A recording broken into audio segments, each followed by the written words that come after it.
Hey guys, Shaz here. It's Tuesday, February 18th, and just wanted to post an updated video.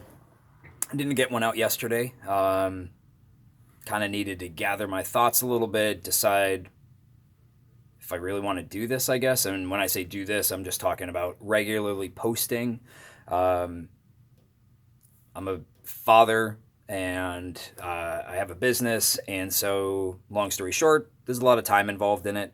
And to be honest with you, I'm not 100% sure what to always talk about, but I did have some ideas and I just wanted to share them.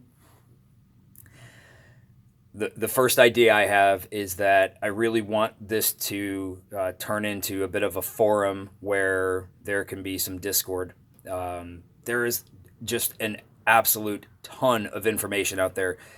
There's good information, there's bad information, and there's a lot of hyperbole. And I'm hoping to be able to sort through some of it and maybe be able to provide updates for people who don't have any time at all to check into it. So I posted the videos about the hospitals in Buffalo when I heard about, just recapping, when I heard about there being potential cases in Buffalo, New York. I went down to the hospitals to scope it out. It's not scientific. I just went down, wanted to see if anything was out of order, if anybody was doing anything different than they normally would, and they weren't. And the response that I saw on YouTube, there were people that were genuinely appreciative of me going down there to scope it out, even though you don't know me from a hole in the wall. And then there were people that were saying, "Oh, well, that's because they're under a gag order, so nobody's going to be able to talk to you." I'll say this: I'm not an expert, but I had a top secret clearance when I was in the Coast Guard, and that's not something they just give out to everybody. That doesn't make me special. I'm just saying, and maybe things are different in the military world versus the civilian world. I've never heard of a non-court ordered gag order. I think it's something that's thrown out there, like, oh, everybody's being told not to say anything. In the civilian world in America, it would be really, really difficult to get everybody to go along with this gag order. I just find that really hard to believe. Somehow the information's going to get out there. Somehow it's going to happen. You have celebrities that go into hospitals and their medical records are released. I just don't think with something this big that a true gag order would be in effect. It's too much of a conspiracy for me to believe. And I'm not somebody who trusts our government completely. So I guess some highlights of the day. I didn't really see anything jaw-dropping. The numbers out of China are 134 new deaths. I certainly don't believe the numbers, but that's what they're putting out there. The Diamond Princess, which is the cruise ship in Japan, there are over 500. At last count, I think it was about 540 people infected, and so that's a slightly controlled environment where we can see how contagious this really is. I did read an article about, I think, an infectious disease expert that boarded the ship and was kind of astounded that there was not what they referred to as green zones and red zones.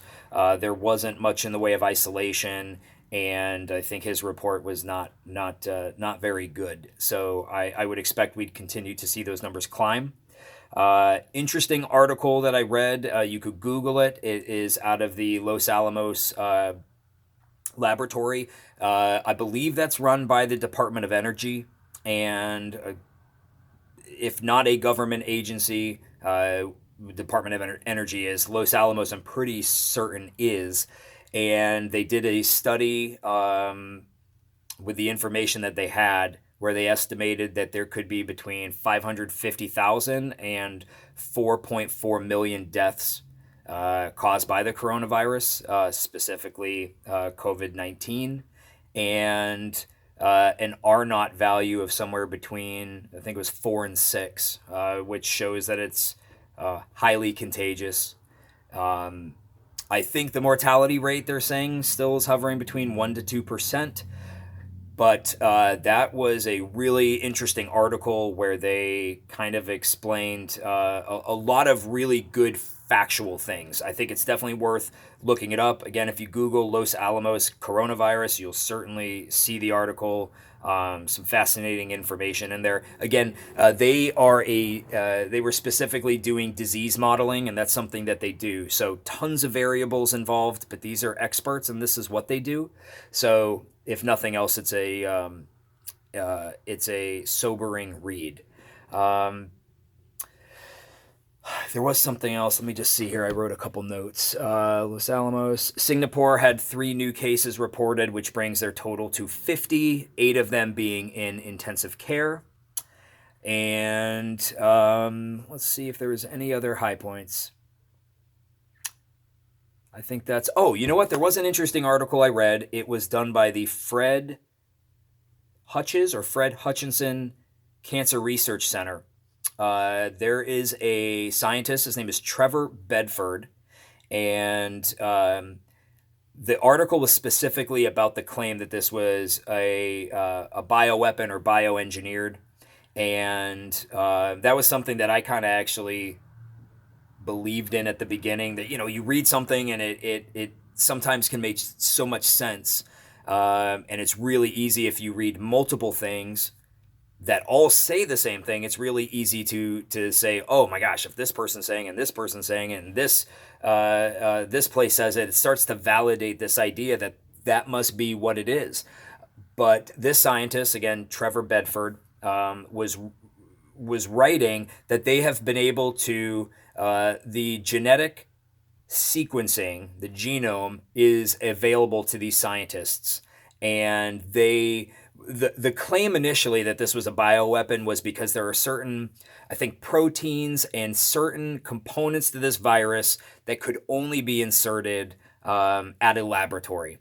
And it was this paper that had come out making that claim kind of took off like a wildfire online. Everybody ran with it. And what Trevor was saying is that that's simply not true. That sequence in the genome is something that does occur in nature. It may not be a regular occurrence, but it is not abnormal for this sequencing, if I'm saying it correctly, to occur in nature. Definitely worth reading the article. A conspiracy theorist would say, he was a government plant and was, he's going in line with what they want us to believe, and this thing is out of control. I'll say this, the virus in China very well may be out of control. I think they're doing as good of a job as they can to try to contain it. I don't think we could ever pull off the measures that they have pulled off in China, in the United States. We would never be okay with being quarantined. If there was any country built for being able to isolate its people and to get people to conform, China would be probably top of the list. North Korea, obviously, but we don't know what's happening there. But China has the ability to roll out this type of operation where they can just grab people and throw them into quarantine, or throw them in amongst other infected people, weld bars across people's doors, and they've been able to pull off quarantining tens, if not hundreds of millions of people. And if you just think about that, could you ever imagine our government quarantining the city of New York City and everybody just being like, just a little bit bummed about it, like, it's too bad? But no, we in America, we are, I don't want to say we're too free. We are free, and we would never accept that. So one thing that does scare me is if China cannot fully control this, I don't think there's a ton of hope for us to be able to control it. Certainly not the way that they are. So one of the things that I want to make sure I express is the need to prep. I mentioned this in other videos, but I think if you're not prepping, it's extremely short-sighted. I told my wife, I said, I'm not prepping to avoid getting the virus because I just don't know if I'm the kind of person that can dodge the virus. I don't have the best immune system, so in my mind, I'm thinking I'm going to get it. And what sucks is I've got upper respiratory problems. I have asthma, so if I get it, I hope that I would make it through just fine. But I probably fall into the category of people that would maybe suffer a little bit more. But I'm not really preparing for that. What I am prepping for is the failure of supply chains. We rely on freight for absolutely everything. I'll just grab some random stuff. The pen was freighted here. This calculator probably was made in China, freighted here. This telephone was freighted here. I mean, you look around at everything that you have, anything within arm's reach, and it got to your store, your local store, your online marketplace. It got there via truck. Tractor trailers make up a huge part of our economy. They shuttle trailers across the country, and that's how we get our stuff. It's how we get our food. Tankers are how we get our fuel. And if something like this coronavirus came to America and spread, and if it created fear of people to be in public, it would not take much for our supply chain in country to be drastically reduced. That doesn't even take into account the effects we're going to have from China just over these last handful of weeks. The supply chain disruption that's going to happen from China, I don't think we fully know, but there were reports out today that Apple was already forecasting that their earnings were going to be down in this next quarter. There are auto manufacturers that are saying that they are running low on parts. We are such a global economy. Everything is tied so closely together that it just doesn't take much for our perfect little world spinning on this perfect axis. Doesn't take much. I always think of it as like you spin a top and you get a lot of momentum behind it, and it just goes and goes and goes, but it just doesn't take anything more than the tip of this little mechanical pencil to just tap it and boink, it's done. And that's how I think of our world right now. Everything is perfect until it's not. And having spent time in areas bringing relief, water, food, medical supplies, medical personnel to places that were in disaster zones, it's something that it's just always stuck with me. I was young when I was in the service, and I just vividly remember seeing people that were so incredibly desperate for water. We don't even think of it. We waste so much of it because we don't ever have to think of it. So my point is, I don't think it takes a whole lot for our way of life to change, and it's little changes that can have monumental effects on us. So do some prepping, have food, have water, have some medical supplies, have some paper supplies, toilet paper, paper towels. It's a great idea to have a radio, although it would take a lot for us to get to the point where we're ham radioing across the country to get help, but you never know. Basic supplies, extra medicine if you're on prescription medications. It is never a bad idea. You will never regret prepping. I was telling somebody recently, like, we take out life insurance, we insure everything. Why are we not insuring our everyday way of life? There's a way to do it. Ensure your stability at home by having things like food, water, medication. If you're in a state where you're legally allowed to have a firearm, it is never a bad idea. Protect what you have. You just don't know how things could be. I don't want to be one of those people who comes across as if this is some exciting thing and I'm looking forward to this apocalyptic scenario. That's not it at all. But God forbid something like that ever happened, you want to be prepared. You want to feel safe.